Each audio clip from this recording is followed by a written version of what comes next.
Earlier this week, Donald Trump was asked to grade the communication strategy of his administration, and this was his response.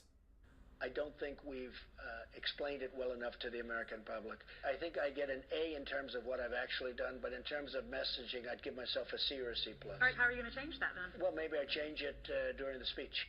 So it came to me as a bit of a surprise that just today, just days after that response, Trump decided to accuse President Obama of tapping his communications inside Trump Tower during last year's election campaign.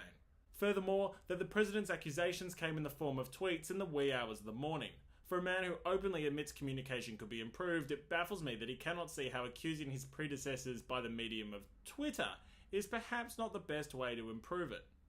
Now, there's two things I want to touch on about this. The first is the communication strategy around it, which Trump has utterly butchered.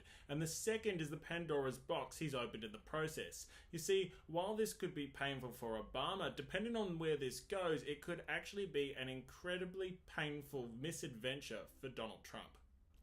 On the communication side of things, Trump has made a mess of this. To the average independent voter, the same voter who will be critical in the 2018 midterm elections, these accusations stink of convenience. With fresh questions around the administration's links to Russia dominating the news headlines, along with Vice President Mike Pence's new email scandal, it seems a tad convenient that now this is the time that Trump stumbles across evidence that Obama has been conducting the biggest scandal since Watergate.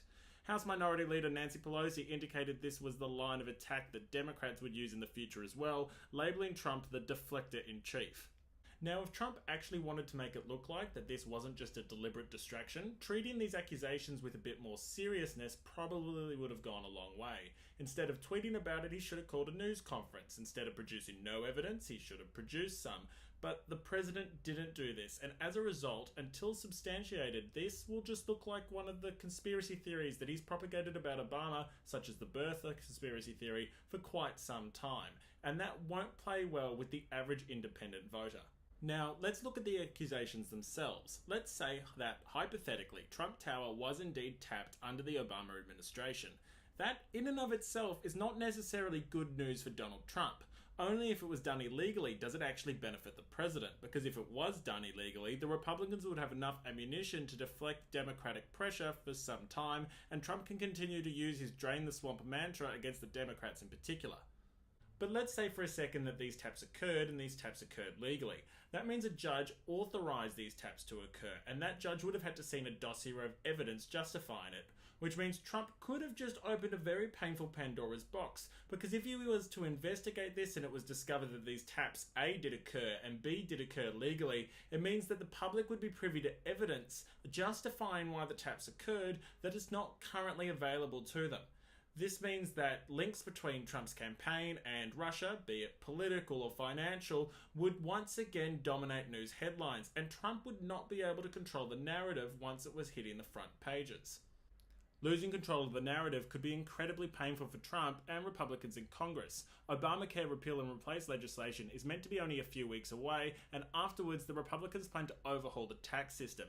If Russia's scandals are taking up the political oxygen, it's going to make these uphill battles even harder. Thus, even if these tappings did occur, and that's a big if, there's no guaranteed upside here for Trump.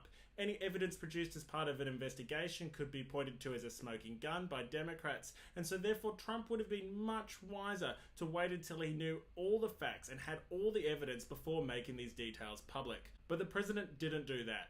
He fell foul of his own self-identified weakness, and once again his communication strategy is letting him down. I think it's entirely fair to demote the president from a C to a D. Thanks for listening to Black Swan Politics.